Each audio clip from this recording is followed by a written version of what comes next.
আজকে যে অর্জনটা করেছ, এটা কি আমাদের জীবনের শেষ অর্জন?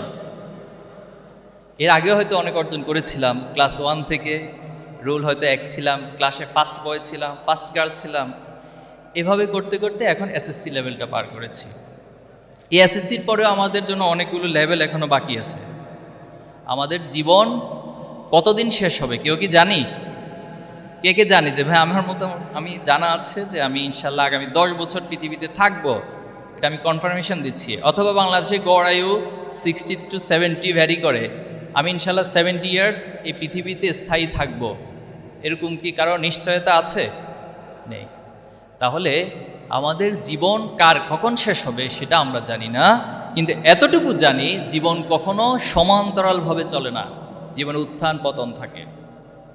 কোরআনে এই বিষয়টাকে এভাবে উপস্থাপন করেছে, ফাই ইন্না মাআল উসরি ইউসরা, ফাই ইন্না মাআল ইসরি ইউসরা, যে মানুষের সহজ অবস্থার পরে একটা কঠিন অবস্থা আসে, আবার কোনো একটা কঠিন অবস্থার পরে একটা সহজ অবস্থা আছে।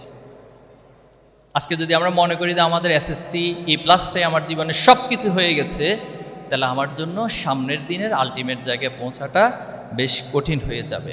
এজন্য আমার জীবনে হাসি আসবে, মাঝে মাঝে কান্না করতে হবে, অনেকবার নীরবে নিবৃত্তে কান্না করতে হবে, সেটা কেউ দেখবে কেউ দেখবে না।